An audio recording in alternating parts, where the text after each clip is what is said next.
আজকে বাবুদের কাপড় জামাগুলো খুব ভালোভাবে পরিষ্কার করতে হবে, না হলে বাবু আবার আমার ওপর চিৎকার করবে। কিন্তু আমি তো আগের দিন ভালোভাবেই জামা কাপড়গুলো পরিষ্কার করলাম, তাতেও বাবু আমাকে কথা শোনালো কেন?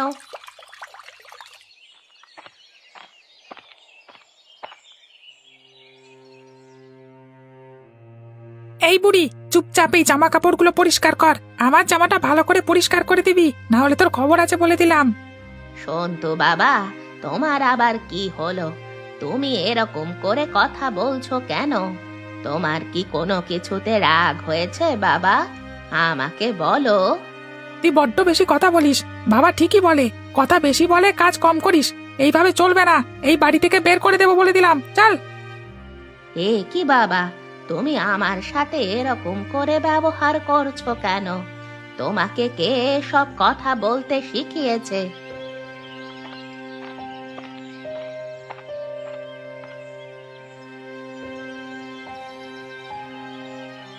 হ্যাঁ, আমি শিখিয়েছি।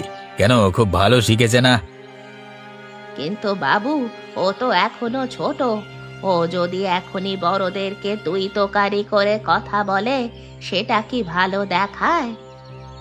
তুই একদম জ্ঞান দিবি না বলে দিলাম। আমার ছেলেকে আমি কি শিক্ষা দেবো সেটা কি তোর কাছ থেকে শুনতে হবে? বুড়ি বড্ড বেশি কথা বলে, বলো বাবা। সে তো বটেই। বুড়ি, তুমি বেশি কথা বলবে না বলে দিলাম। একে তো তুমি ভালো করে কাজকর্ম করো না, তার উপর তোমার এই জ্ঞান আমরা শুনবো না। বাবা, ওকে ঘর থেকে তাড়িয়ে দাও না। ওকে তো এই ঘরে রাখবার কোনো মানে হয় না। ঠিকই বলেছিস বাবা, এরপর সেটাই করতে হবে। বুড়ি বড্ড বেশি বাড়াবাড়ি করছে, আর মনে হচ্ছে এ ঘরে রাখা যাবে না।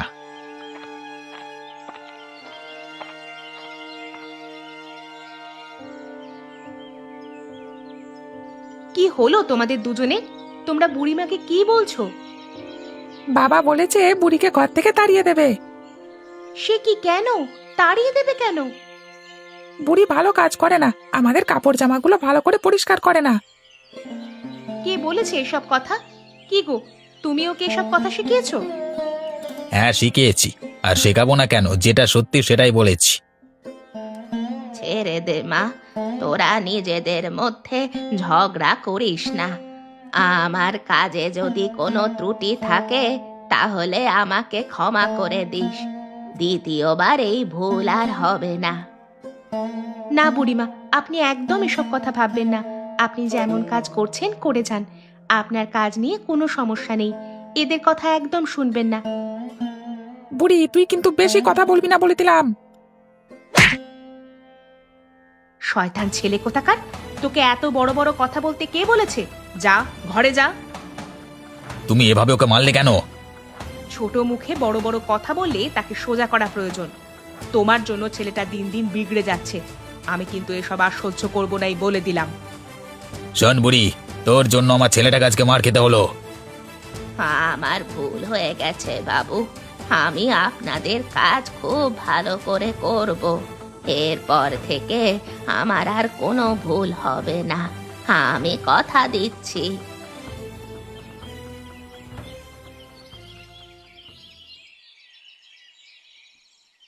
অসীমবাবু, অসীমবাবু, দরজাটা খুলুন। আপনাকে দরজাটা খোলবার জন্য বলা হচ্ছে অসীমবাবু। আমরা কিন্তু আর বেশিক্ষণ এখানে দাঁড়িয়ে থাকতে পারবো না। সমস্ত কিছু সহ্যের একটা সীমা আছে অসীমবাবু। আপনি দরজাটা খুলুন, এক্ষুনি খুলুন বলছি। হ্যাঁ গো, হ্যাঁ, এখন কি করবে বলো তো? ওনারা তো রেগে যাচ্ছেন। দরজাটা কি খুলে দেবে?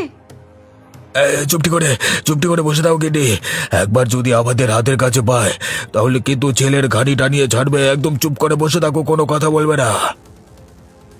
কি বলবো বলুন তো অফিসার, আমি 100% সিওর যে উনি ঘরের ভেতরই আছেন, চুপ করে বসে আছেন। কতটা শয়তান হলে এরকম কাজ করতে পারে বলুন তো? এখন কি করা যায়?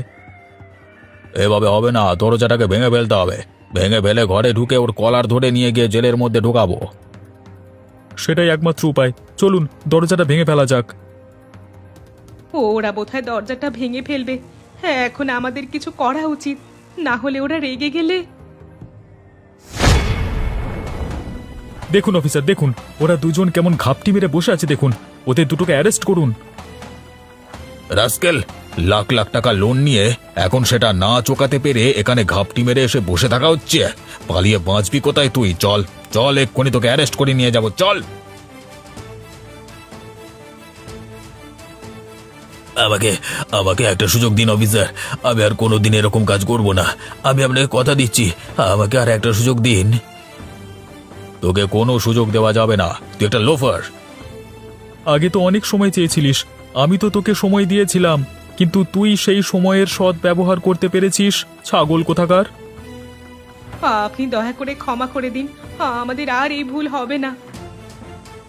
ব্যাংক থেকে লোনটা নেওয়ার সময় আপনাদের মুখ দেখে তো দেওয়া হয়নি, অতএব এসব ক্ষমা টমা চেয়ে কোনো লাভ নেই। টাকা নিয়েছিস যখন টাকা শোধ করতে হবে। আমি আপনার লোন শোধ করে দেব। আমার কাছে যা গয়না আছে সমস্ত কিছু বিক্রি করলে টাকাটা শোধ হয়ে যাবে। নে, তুমি কি করছো কি? নে, এরকম করো না। তাছাড়া যে আর কোনো উপায় নেই, তোমার কোম্পানি ডুবে গেছে। তোমার পক্ষে এত অঙ্কের টাকা পরিশোধ করা কোনো দিনই সম্ভব নয়। আমি যেটা করছি করতে দাও। কিন্তু গিন্নি, আমরা যে একেবারে নিঃস্ব হয়ে যাব। সে তো যাবেন বটেই, আপনার ঘরটিকে তো আজকেই নিলামে তোলা হবে, অতএব আপনাকে তো সবকিছু ছেড়ে দিতেই হবে। আপনারা আপনারা একটু দয়া করুন। বিপুল অঙ্কের টাকা ধার করে লোককে দেখানোর আগে এই কথাগুলো ভাবা দরকার ছিল। তাহলে কি আর কোনো উপায় নেই? না, নেই। আপনাদের এই বাড়ি থেকেও দূর করে দেওয়া হবে। এবার আপনারা আপনাদের ব্যবস্থা করে নিন, তার আগে সমস্ত গয়না বাজেয়াপ্ত করে টাকা উসুল করা হবে। হায় গিন্নি, আমার জন্য তোমার এই অবস্থা হলো।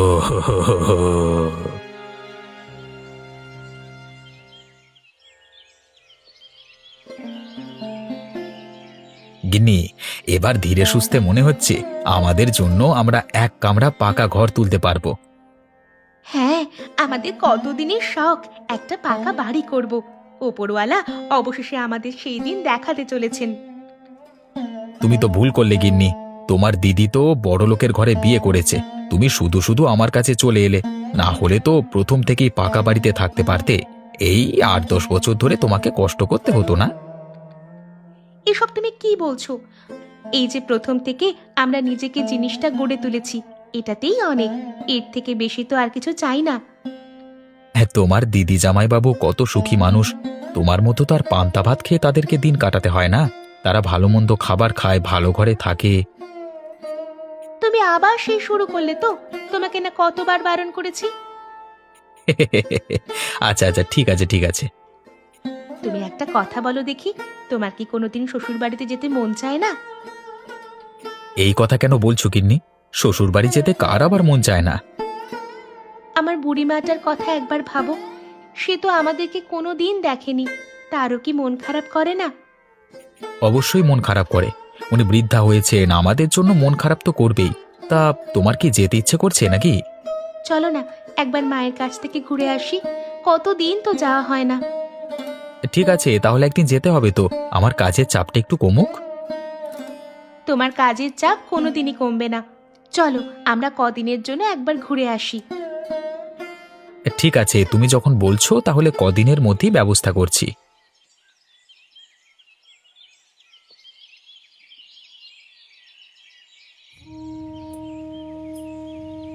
আবার ভাবতে কষ্ট হচ্ছে গিন্নি, আমাদেরকে এই ঘর ছেড়ে চলে যেতে হবে। এই সবই আমার কর্মের ফল।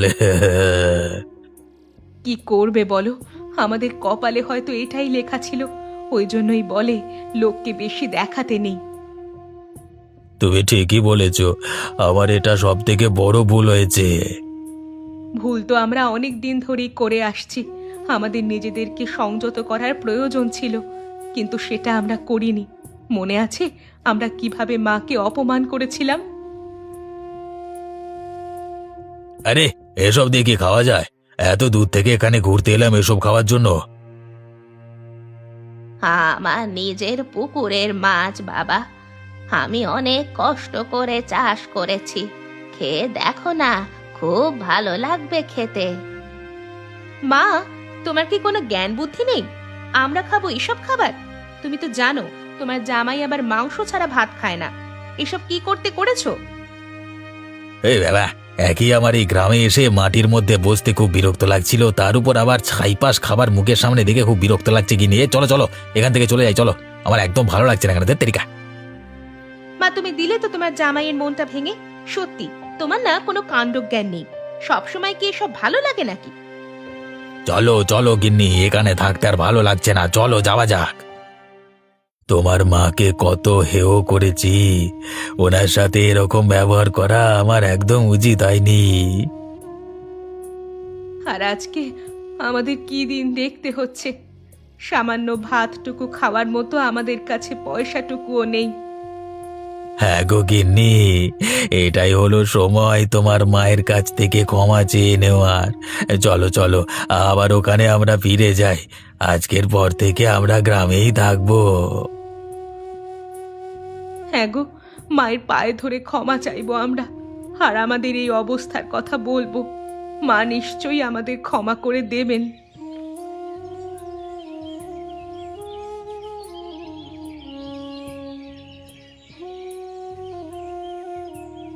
এই নিন বুড়িমা, আপনার এই মাসের টাকাটা। 500 টাকা বেশি দিয়েছি, কেমন? এই মাসটা যে এখনো শেষ হয়নি মা, তাহলে তুমি আগে থেকে টাকা দিচ্ছ কেন? আর তাও আবার 500 টাকা বেশি। বাবু এসে তোমার সঙ্গে ঝগড়া করবেন। ও কিছু বললে আমি বুঝে নেব, সেসব নিয়ে তোমাকে ভাবতে হবে না। আমি তোমাকে যে টাকাটা দিলাম সেটা তুমি নাও। হ্যাঁ বুড়িমা, ওদের ব্যবহারের জন্য আমি তোমার কাছে ক্ষমা চাইছি। না রে মা, তুই কেন ক্ষমা চাইবি শুধু শুধু? আসলে আমার ভাগ্যটাই ওরকম। আমার নিজের বড় মেয়ে জামাইয়ের কাছ থেকেও আমি এরকমই ব্যবহার পেয়েছিলাম। আসলে আমার এগুলো গা সওয়া হয়ে গেছে। মন খারাপ করবেন না বুড়িমা। বুড়িমা, আপনার মেয়ে জামাই এরা আর আপনার সাথে দেখা করতে আসেনি? না রে মা, অনেক মাস হয়ে গেল। এই বুড়িটার কথা কেউ মনে রাখে না। আমারও মাঝে মাঝে খুব মন খারাপ হয়। আর আপনার মাছ চাষ কেমন চলছে? ওই ঘরের পাশের ছোট ডোবাটায় কতগুলো মাছের চারা ছেড়েছিলাম, সেগুলোই ধীরে ধীরে বড় হচ্ছে। তা আপনি সেগুলো বাজারে বিক্রি করেন না?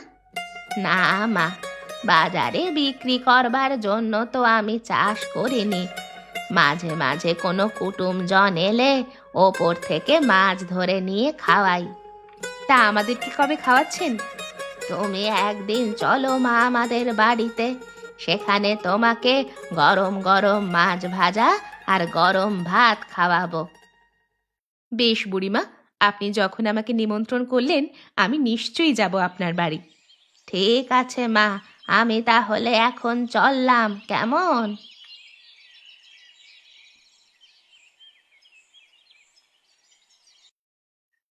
আচ্ছা, তোমার মা পুকুরে যে মাছগুলো চাষ করেন সেগুলো খেতে খুব সুস্বাদু হয় বলো? হ্যাঁ, চলো না, কবে যাবে বলো? কালকে বাদ দিয়ে পরশুদিন যাওয়া যাক, মায়ের জন্য কিছু নিয়ে যেতে হবে। কি আর নেবে, মায়ের অত কিছু শখ নেই, আমরা গেলেই মা সুখী। আমি একটা কথা ভাবছিলাম। কি কথা বলো শুনি? মায়ের তো বয়স হচ্ছে, কতদিন আর একাভাবে থাকবেন, তাই ভাবছিলাম আমাদের এখানে মাকে নিয়ে চলে আসবো, তাহলে মা আর একা থাকবেন না। ও বাবা, তুমি কি ভেবেছো? আমি কি সে কথা মাকে বলিনি? সব বলেছি, কিন্তু মা আমার কথা শুনতে রাজি নয়। সেরকম করলে চলে, ওনাকে ভালো করে বোঝাতে হবে, উনি নিশ্চয়ই আমাদের কথা বুঝবেন। ঠিক আছে, তবে এবারে গিয়ে মাকে আরেকবার বলে দেখব, যদি উনি রাজি হন তাহলে খুবই ভালো হবে। হ্যাঁ, এখন নাও নাও, গোছগাছ ভালো করে করে নাও, তখন আবার কি নিতে ভুলে যাবে কে জানে। যাবে তো পরশু, আমার হাতে এখন ঢের সময় আছে, ঢং করো না।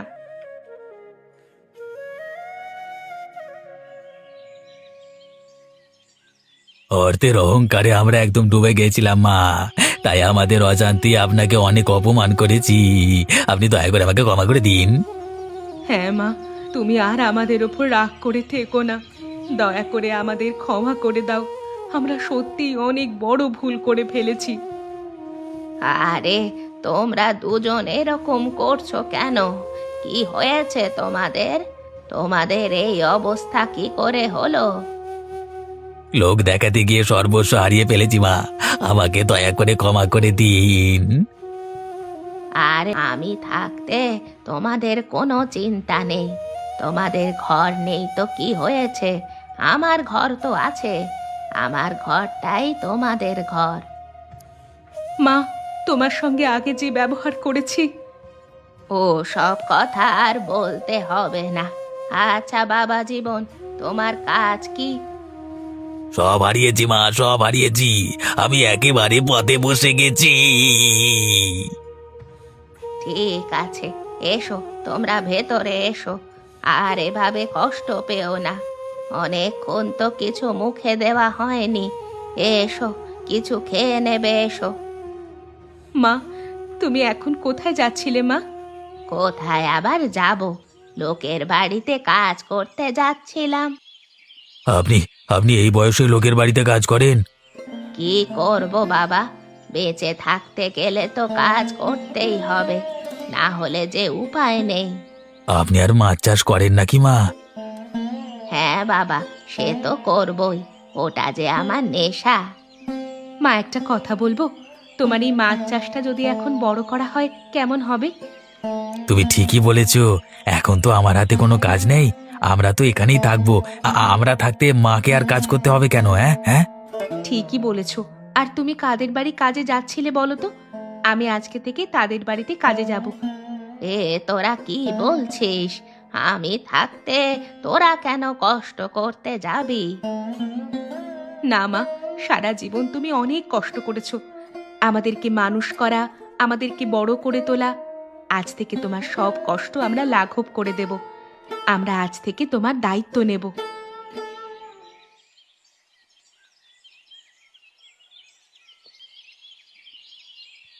বিরাট দায়িত্ব নিয়ে কাজ করেছে।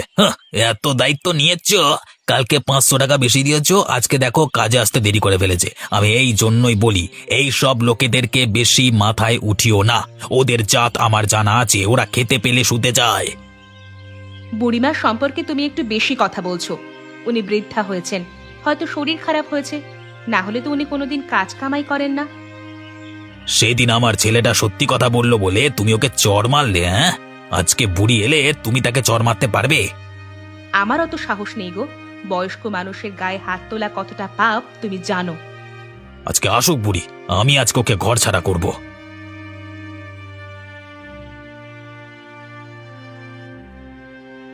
কই বাবু, আপনাদের কি কাজ করতে হবে বলুন দেখি। আমি আজ থেকে আপনাদের নতুন কাজ করব।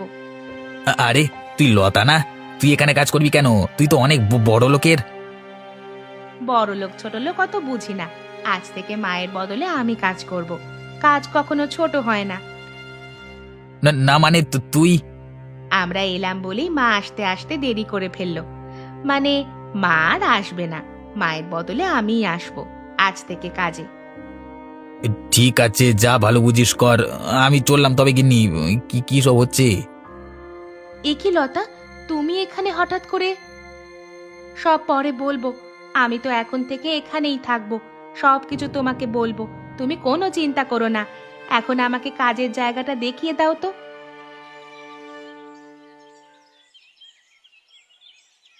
মা, আপনার ডোবার মাছগুলোকে বাজারে বিক্রি করে বেশ কিছু টাকা সংগ্রহ করেছি বুঝলেন। সেই টাকা দিয়ে আমি ভাবছি কিছুটা ধার বাকি করে একটা বড় পুকুর লিজ নিয়ে চাষ করব। আবার ধার বাকি করবে বাবা? যদি আবার কিছু হয়?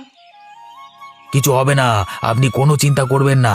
আমি আগের মতো আর লোক দেখাবো না, যত টাকার প্রয়োজন তত টাকাই ধার করব। ঠিক আছে বাবা, আমি কিছু বলবো না, তুমি যা ভালো বোঝো করো।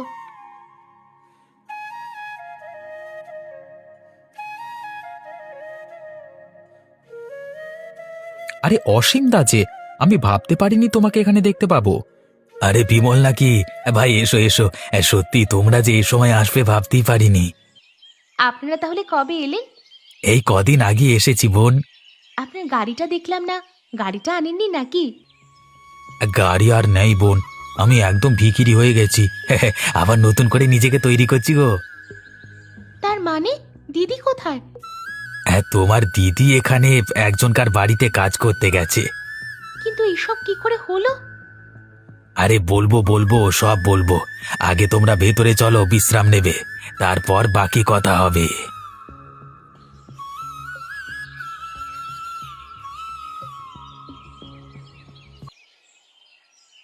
পূর্বাদি, চলো আমার সাথে, মা তোমাকে নিয়ে যেতে বলেছেন সাথে করে। না রে বোন, আজকে কি করে যাব বল দেখি? সন্তু এক্ষুনি স্কুল থেকে চলে আসবে, তাদের জন্য তো খাবার তৈরি করতে হবে। ওরা না হয় আমাদের ঘরে খেয়ে নেবে। আরে ঠিকই তো বলেছে, চলো না, বা আজকে বুড়িমার হাতের গরম গরম রান্না খেয়ে আসি। সে কি বলছো তুমি? তুমি যাবে বুড়িমার বাড়িতে? হ্যাঁ, যাবো না কেন, চলো চলো যাওয়া যাক, চলো। খাও বাবারা, মন দিয়ে খাও। তোমরা সকলে যে আজকে আমার বাড়িতে আসবে, সত্যি আমি কোনোদিন ভাবতে পারিনি।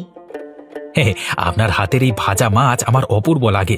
মনে হয় যেন এই ভাজা মাছ দিয়ে গরম গরম ভাত এক থালা খেয়ে নেই। হ্যাঁ, সত্যিই তো, আমারও খুব সুন্দর লাগছে।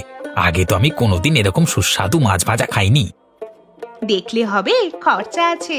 এই মাছ বুড়িমার নিজের পুকুরের, তুমি পারবে? না না, পারবো না পারবো না গো। হ্যাঁ, সত্যি বুড়িমার হাতে জাদু আছে। খুব সুন্দর লাগছে মা আমার, আমাকে আরেকটা মাছ দাও। দাও মা, সন্তুকে আরেকটা মাছ দাও। হ্যাঁ রে বাবা, দিচ্ছি। তোদের জন্যই তো এসব করা। তোদের এত আনন্দ দেখে আমার খুব ভালো লাগছে।